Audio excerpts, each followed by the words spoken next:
মাহমুদুল্লাহ রিয়াদ এক ফেসবুক পোস্টের মাধ্যমে অবসরের ঘোষণা দিয়েছেন আন্তর্জাতিক ক্রিকেট থেকে। এর মাধ্যমে বাংলাদেশের ক্রিকেটে মাহমুদুল্লাহ অধ্যায় শেষ। বেশ কিছুদিন ধরে মাহমুদুল্লাহ রিয়াদের অবসর নিয়ে বিভিন্ন ধরনের গুঞ্জন, বিভিন্ন ধরনের আলোচনা সমালোচনা ডালপালা মেলছিল। অবশেষে সব কিছুকে একদম চুপ করিয়ে দিয়ে তিনি ফেসবুক পোস্টের মাধ্যমে অবসরটা নিয়ে নিলেন। প্রশ্ন হচ্ছে, মাহমুদুল্লাহ রিয়াদকে আপনি মিস করবেন কিনা?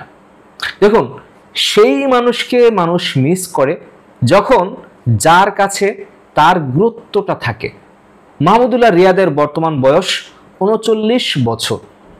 ৩৯ বছর বয়সে কোনো ক্রিকেটার তার দেশকে নতুন করে দেওয়ার আর কিছু থাকে না, বরং ৩৯ বছর বয়সটা অবসরের বয়স। এই বয়সে মানুষ অবসর নিয়ে নাতিপুতির সাথে খেলা করে। মাহমুদুল্লাহ রিয়াদ যদি আরও আগে অবসরটা নিতেন তাহলে কিন্তু এই সাধারণ যারা দর্শক রয়েছে তাদের মধ্যে একটা হাহাকার তৈরি হতো। আপনার যখন পিক আওয়ার, আপনার যখন দারুণ ফর্মে, আপনি তখন যদি অবসরে যান, আপনাকে কিন্তু ভক্ত দর্শক সবাই মিস করবে। কিন্তু আপনি শেষ বেলায় এসে যখন অবসর নেবে, তখন ক্রিকেটার হিসেবে কিন্তু তাকে কেউ ব্যক্তিগতভাবে মিস করবে না। তবে যদি ব্যক্তিগত মাহমুদুল্লাহ রিয়াদের কথা বলেন, ব্যক্তিগত জীবনে মাহমুদুল্লাহ রিয়াদ অত্যন্ত ভদ্র একজন মানুষ, অত্যন্ত নম্র একজন মানুষ, নামাজি মানুষ, ধার্মিক মানুষ, মানুষকে খুব আন্তরিকভাবে কাছে টেনে নেন। এই জিনিসগুলো রিয়াদের প্রশংসনীয়। কিন্তু ক্রিকেটার রিয়াদকে ব্যক্তিগতভাবে কেউ মিস করবে না। রিয়াদের এই বিদায়ের পর বেশ কিছু প্রশ্ন সামনাসামনি এসেছে।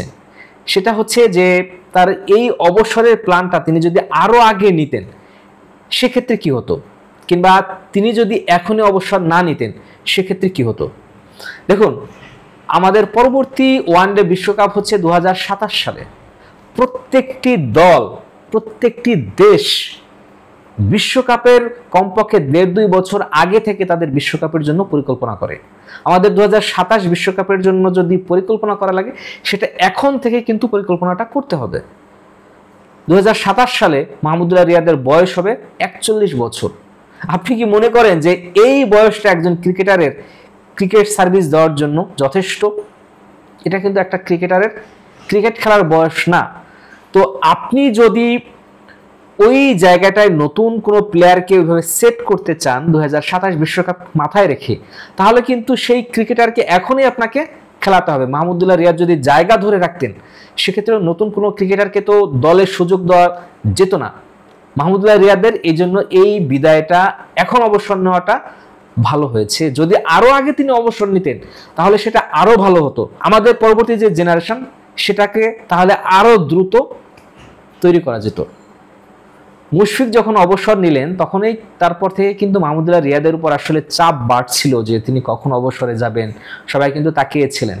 শেষ পর্যন্ত মাহমুদুল্লাহ রিয়াদ কিন্তু অবসরে চলে গেলেন। 2-1 দিন আগে বিসিবি 2025 সালে কেন্দ্রীয় চুক্তিতে থাকা যে সকল ক্রিকেটার খেলবেন তাদের নাম কিন্তু প্রকাশ করেছেন। এই কেন্দ্রীয় চুক্তিতে কিন্তু মাহমুদুল্লাহ রিয়াদও ছিলেন। তো সেই রিয়াদ কিন্তু বিসিবিকে বলেছেন যে কেন্দ্রীয় চুক্তিতে তাকে না রাখার জন্য। তখনই কিন্তু মোটামুটি এক প্রকার বার্তা আমরা পেয়ে গেছিলাম যে মাহমুদুল্লাহ রিয়াদ হয়তোবা অবসর নেবেন।